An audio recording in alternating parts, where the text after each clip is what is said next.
Bismillahirrahmanirrahim. Assalamualaikum warahmatullahi wabarakatuh.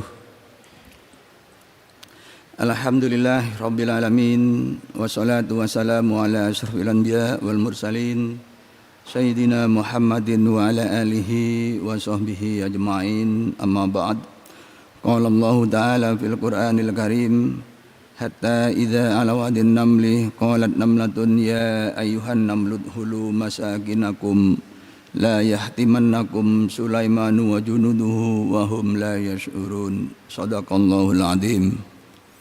Jamaah Manarul Ilmi yang berbahagia, ngaji ayat-ayat semesta siang ini kita akan bahas salah satu makhluk yang dijadikan nama surat di dalam Al-Quran, yaitu An-Naml atau semut. Seperti yang pernah kita singgung bahwa kalau sesuatu itu diabadikan, terlebih di dalam kitab suci, itu pasti ada pesan khusus yang harusnya kita renungkan, kita kaji, dan kemudian kita kembangkan. Dan sekaligus ini juga memuat kesempurnaan Islam, bahwa Islam meliputi seluruh persoalan di dalam kehidupan kita, termasuk makhluk-makhluk di sekitar kita, dan salah satunya adalah semut. Nah, kita akan bahas bagaimana pemahaman semut dulu dan sekarang. Surah An-Naml adalah surah ke-27 yang memuat 93 ayat. Nah, ayat yang mau kita telaah, ayat yang terkait sebenarnya sejak ayat 15 sampai dengan ayat 19, tapi kita akan coba fokus pada dua ayat, yang ayat 16 dan ayat 18. Karena di sini ada pelajaran yang khusus, ada pelajaran logika yang mestinya ini bisa kita wacanakan, kita didiskusikan sebagai komunitas sains dan teknologi. Setelah di ayat 15-nya diceritakan bahwa Nabi Sulaiman, Nabi Daud dan Nabi Sulaiman diutamakan di atas kebanyakan hamba-hamba yang beriman. Kemudian disebutkan bahwa Nabi Sulaiman wa warisa Sulaiman wa Dawuda wa qala ya ayuhan nasu ulimna mantiqat thair wa utina min kulli syai'in inna hadza lahuwal fadlul mubin. Dan diwariskan kepada Sulaiman dan Daud. Jadi dan kemudian dikatakan pada manusia oleh Nabi Sulaiman dan Daud, telah diajarkan kepada kami bahasa burung. Ulimna mantiqat thair wa utina min kulli syai'in, dan telah diberikan segala sesuatu kepada kami. Nah, ini yang ayat pertama. Jadi diajarkan kepada Nabi Sulaiman dan Nabi Daud itu adalah bahasa burung. Kemudian ayat 17-nya bahwa berbicara tentang tentara Nabi Sulaiman yang terdiri dari beberapa makhluk. Dan kemudian kita coba fokus ke ayat 18, hingga ketika Nabi Sulaiman dan tentaranya tiba di lembah semut wadin namli qalat namlatun. Nah, di sini ada sedikit perbedaan dalam cara menerjemahkan qalat namlatun. Kalau kita merujuk terjemahan Kemenak, maka disebutkan berkata seekor semut. Ya ayuhan namlu udkhulu masakinakum la yahtimannakum Sulaimanu wa junuduhu wa hum la yash'urun. Wahai para semut, masuklah kalian ke rumah-rumah kalian agar kalian tidak diinjak oleh Sulaiman dan tentaranya, Sungguh mereka tidak tahu kalau kita berada di sini. Nah, dua ayat ini coba kita pahami. Yang pertama tadi adalah diajarkan kepada Nabi Sulaiman dan Nabi Daud itu adalah bahasa burung. Kalau kita mau merujuk pemahaman-pemahaman masa lalu, maka mari kita lihat, tentu harus kita lihat pandangan para ulama di dalam kitab-kitab tafsir seperti At-Tabari, Al-Qurtubi, kemudian Ibnu Katsir, Jalalain ataupun Fathul Qadir. Ini saya ambil 7, kemudian Al-Maraghi dan juga Tafsir Al-Munir. Di dalam At-Tabari misalkan di situ dijelaskan perihal semut. Jadi semut diberi nama, dinamai di antaranya adalah dengan nama Sulaiman, dan itu kemudian dikutip di dalam Tafsir Jalalain dan di dalam Tafsir Munir juga. Kemudian lembah semut, ada dua pandangan terkait dengan lembah semut. Yang pertama mengutip Qatadah bahwa semut di situ adalah satu wilayah di Syam. Kemudian satu lagi menyebut bahwa lembah semut itu ada di Taif. Nah, ini perihal Wadin Namli. Nah, tapi yang menarik adalah apa yang dikutip oleh Al-Qurtubi, mengutip Asy-Sya'bi bahwa kana linamlati janahani fasarat minat toir. Semut yang disebut di dalam ayat Namlah itu menurut Asy-Sya'bi itu mempunyai dua sayap. Nah, ini menariknya. Jadi semut itu mempunyai dua sayap. Fasarat minat toir, karena semut itu adalah bagian dari burung. Nah, falidzalika alima mantiqaha walau la dzalika lama alimahu. Jadi Asy-Sya'bi itu mengaitkan dengan ayat ke-16 bahwa telah diajarkan kepada Sulaiman dan Daud itu adalah bahasa burung. Jadi artinya yang dipahami oleh Nabi Daud, Nabi Sulaiman itu adalah bahasa burung. Nah, karena bahasa semut ini dipahami, maka kemudian Asy-Sya'bi mengatakan bahwa semut itu adalah bagian dari burung dan karena itu mempunyai dua sayap. Jadi di sini logikanya yang bagus.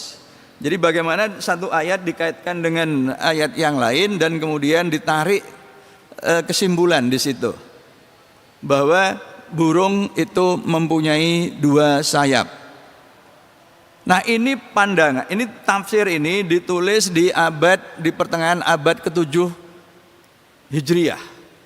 Jadi sudah sekitar 700 tahun yang lalu.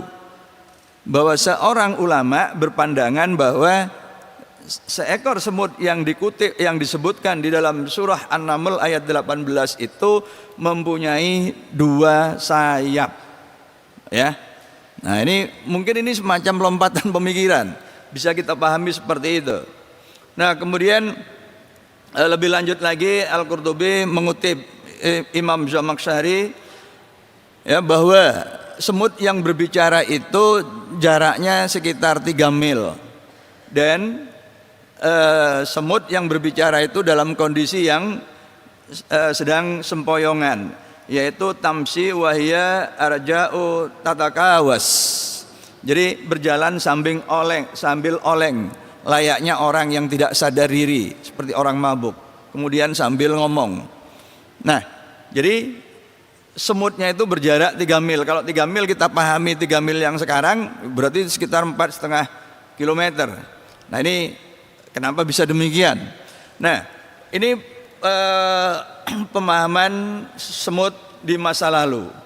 Kemudian Al-Qurtubi juga mengutip hadis ya, bahwa ada 4 hewan yang tidak boleh dibunuh.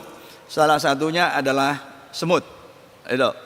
Nah, kemudian dikutip juga bahwa ada riwayat seseorang pernah membakar sarang semut membunuh semut satu sarang gara-gara kakinya digigit semut. Maka kemudian Allah mengatakan, mengapa tidak kamu bunuh seekor semut yang menggigitmu, tetapi engkau membunuh sekelompok makhluk yang sedang memujiku. Nah, seseorang tersebut tidak lain adalah Nabi Musa alaihissalam. Nah, kemudian yang menarik kalau kita lihat dalam tafsir Fathul Qadir, beliau mengutip bahwa semut yang dikisahkan di dalam perjalanan Nabi Sulaiman itu tidak lain adalah semut betina. Ya, karena apa? Karena taknis di situ, taknya adalah taknis.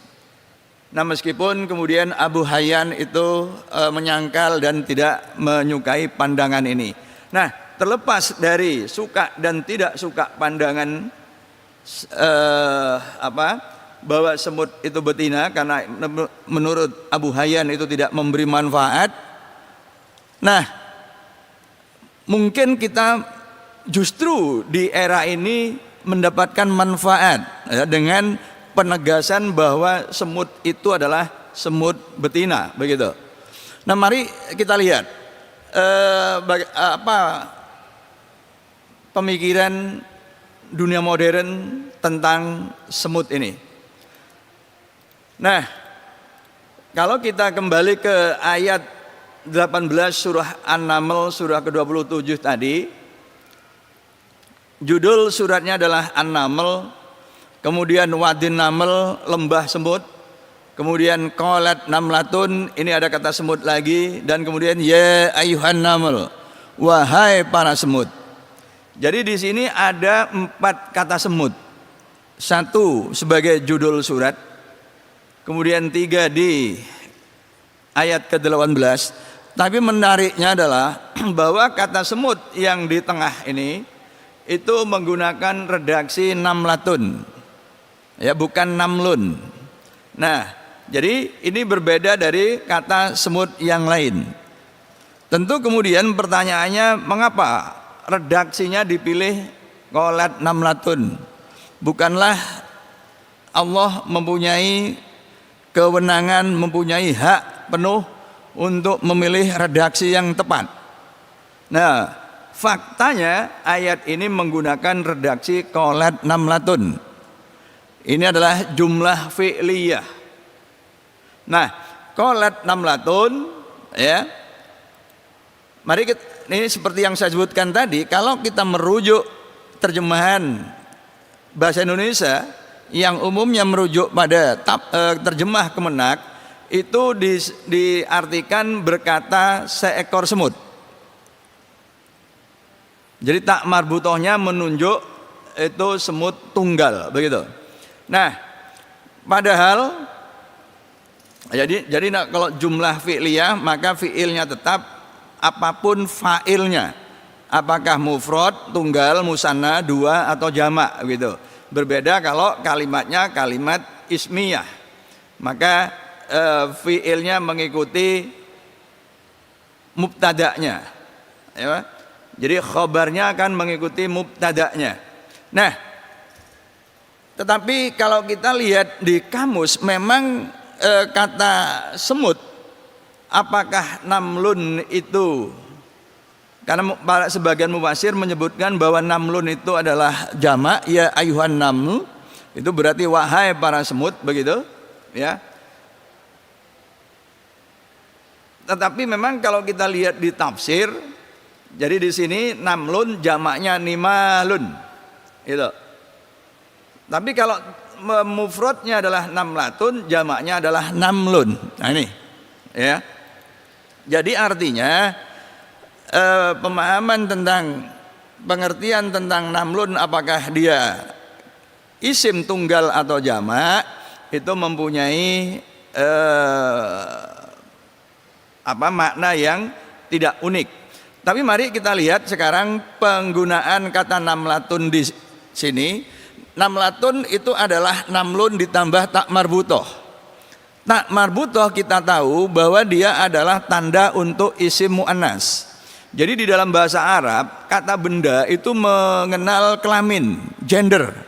Seperti halnya di dalam bahasa Prancis dan bahasa Jerman. Ini tidak dimiliki dalam bahasa Inggris maupun bahasa Indonesia. Itu. Jadi namlatun itu seperti ustadz, itu pak guru. Begitu tambahi tak marbutoh itu menjadi ustadzah, itu bu guru. Muslim itu orang laki-laki beragama Islam. Kalau perempuan itu muslimat. Nah, jadi tak marbutoh itu merubah gendernya. Maka qolat namlatun sebenarnya di sini bisa dimaknai berkata seekor semut betina. Gitu. Nah, tetapi karena kata berikutnya itu adalah kata seru harfun nida, wahai ya, maka semut betina ini sedang berteriak. Terus teriakannya adalah udhulu. Udhulu itu adalah fi'il amr, kata kerja perintah. Berarti semut ini sedang memberi instruksi, sedang memberi komando, sedang memberi perintah. Nah, kemudian pertanyaannya, siapa yang biasa memberi perintah? Tidak lain adalah pemimpin. Karena pemimpinnya itu betina, maka terjemahan akan lebih baik kalau kita sebutkan berkata ratu semut, karena pemimpinnya betina. Karena itu kemudian kita tandai dengan mahkota ratu. Nah, ini kalau kita telaah dari sisi bahasa, ya. Nah, kemudian pertanyaan yang tidak kalah menarik, ya, itu adalah jadi sekarang kalau kita mau berbicara dalam perspektif ilmu pengetahuan, semut betina sebagai ratu ini kita jadikan sebagai hipotesa. Kemudian dilakukan penelitian, ya, diantaranya membuktikan apakah benar komunitas semut itu dipimpin oleh semut betina. Itu yang pertama. Kemudian yang kedua adalah, nah ini salah satu fenomena semut, ya. Jadi kita lihat ini perutnya.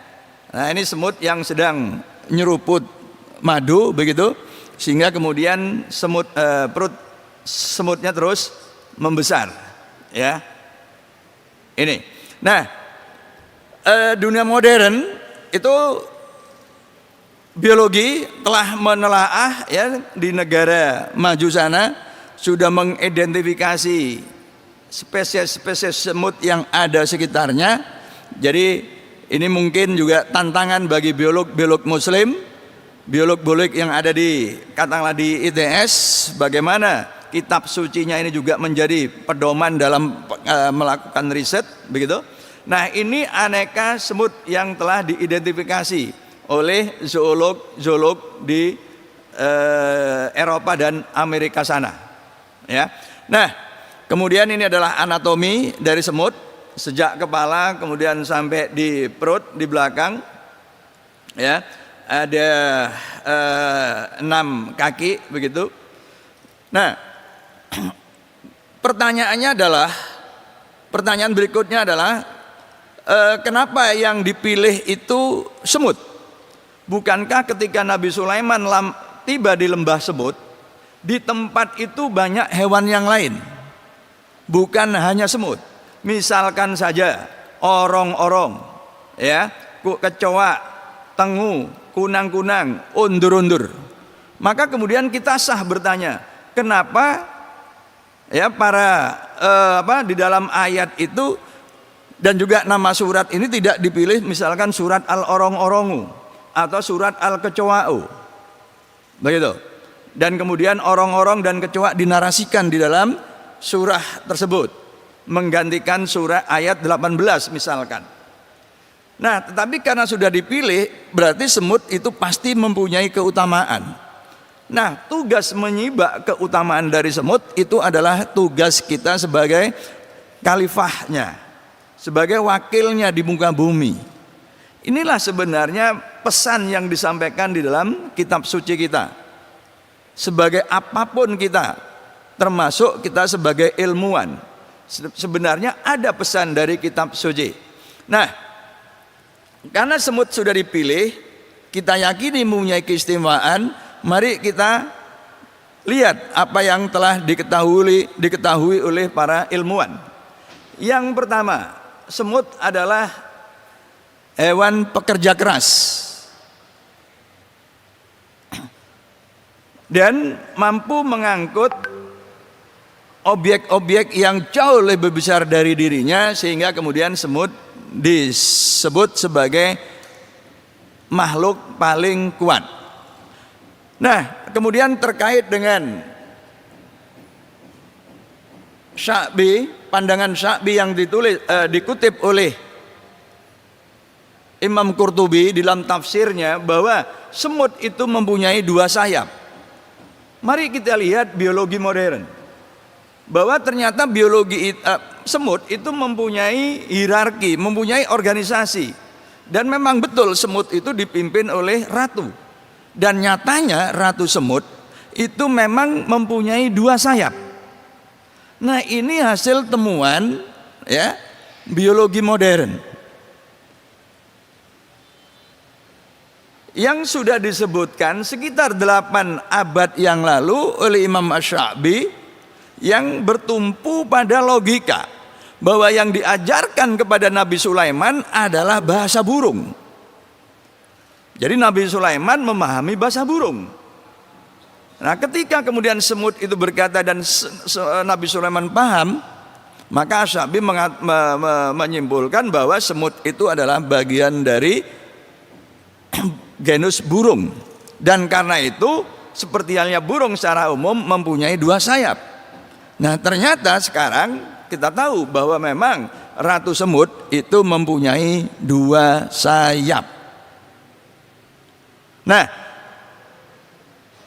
komunitas semut jadi dipimpin oleh ratu, dan kemudian ada semut pejantan yang juga punya sayap, tapi kemudian ada semut pekerja, ya, semut betina, dan juga semut tentara yang tidak mempunyai sayap tapi terhimpun dalam organisasi yang rapi.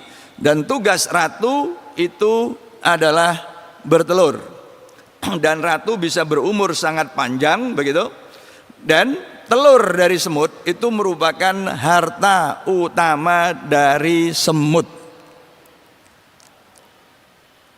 Jadi harta utama dari semut itu adalah telur, dan telur ini nanti yang akan diperebutkan. Kita lihat lebih lanjut keistimewaan semut. Yang keistimewaan berikutnya adalah semut dalam berkomunikasi. Jadi radar semut bisa menangkap sinyal gula ya yang berjarak sekitar 1,5 meter. Kemudian begitu mendapat sinyal itu, kemudian semut melacak, dan dalam proses itu kemudian semut juga meninggalkan zat-zat kimia yang itu menjadi pemandu jalan untuk semut-semut berikutnya. Nah, kemudian sekali lagi dunia modern juga telah mengkaji semut. Kajian ini diterbitkan di jurnal akustik di Amerika. Jadi gambar kiri atas itu menggambarkan alarm yang diberikan oleh semut. Kemudian yang di bawahnya ya itu bagaimana semut memberi informasi. Kemudian semut yang hendak melakukan penyerangan ya melakukan komando dengan sinyal yang keras di awal, tapi juga kita bisa membedakan sinyal yang dikeluarkan oleh semut yang sedang stres. Nah, ini hasil penelitian. Sekali lagi ini diterbitkan di jurnal akustik ya Society of America tahun 2000. Jadi semut dikaji dari sisi frekuensi bunyi yang dikeluarkan. Bagaimana semut ketika stres, bagaimana semut ketika mau melakukan penyerangan, itu telah diidentifikasi. Nah, kemudian semut ini merupakan hewan yang mengenal organisasi dan kemudian bekerja sama dengan relatif rapi. Jadi kalau berburu misalkan ya. Dan semut ini bekerja sama mengangkut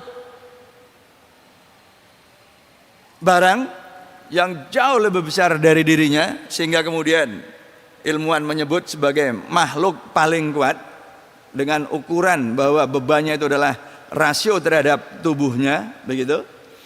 Nah, ini bentuk kerjasama yang lain, pembagian tugas yang barangkali perlu kita renungkan, bahwa sepertinya kita tahu bahwa seseorang itu mempunyai kemampuan yang berbeda-beda, dan karena itu kontribusinya pun juga berbeda-beda. Di dalam video ini ada semut yang memang mungkin sejak kecil latihannya adalah menarik, maka dia menarik serangga yang gede ini, ya. Kemudian ada yang memang latihannya mendorong, sehingga kemudian dia memberi kontribusi dengan cara mendorong. Ada juga mungkin yang sejak kecil latihannya adalah nyeruduk, maka kontribusinya dengan cara nyeruduk. Nah, yang biasa menarik jangan dipaksa mendorong, yang biasa mendorong jangan disuruh nyeruduk. Itu sudah di luar kemampuannya, di luar apa yang biasa dilatihkan, ya, secara rutin. Nah, ini kerjasama di komunitas semut. Kemudian semut juga hewan yang mengenal sistem peperangan. Jadi kalau ayam itu adalah pertarungan satu ayam dengan satu ayam yang lain, kambing juga begitu, sapi juga begitu, tapi semut adalah hewan yang mengenal sistem peperangan. Dan dalam peperangan ini tentu kemudian ada pihak yang kalah. Nah, pihak yang kalah ini nanti, ya, pertama, telur-telur dari komunitas semut yang kalah itu akan diangkut, kemudian dibiarkan sampai menetas, dan kemudian anak semut ini dipelihara sebagai budak. Semut adalah satu-satunya makhluk selain manusia yang mengenal sistem perbudakan. Itu, ya. Jadi ini ilustrasi ketika semut sedang berperang, ya, mengeluarkan mesiu. Nah, maka kemudian akan ada pihak yang kalah, hartanya akan diangkut, yaitu telurnya, dan kemudian ditetaskan. Nah, telur yang menetas ini, anak-anak semut yang kecil ini kemudian dipelihara dan dijadikan budak untuk bekerja melayani sang majikan. Nah, ini adalah keistimewaan yang hanya dimiliki oleh bangsa semut. Nah, ini ketika semut itu mengangkut telur-telur, khususnya dari kelompok yang sudah dikalahkan. Nah, ini artikel yang membahas tentang perbudakan semut. Jadi artikel ini, ya, published by the University of Chicago Press. Jadi di Amerika. Jadi semut telah diteliti naik kelas menjadi komunitas para ilmuwan yang diperbincangkan, ya, di jurnal ilmiah itu. Ini tahun 1980, ya, di American Naturalist itu. The Origin of Slavery, asal perbudakan dari komunitas semut. Kemudian artikel berikutnya adalah Slavery in Ant, perbudakan, ya, di bangsa semut. Ini ada di Scientific American yang terbit tahun 1975. Ini hadirin, bahwa semut di negara barat sana itu sudah dikaji. Sementara kita yang rutin ngaji bahkan hafal Quran masih banyak melewatkan surat An-Naml ini, ya.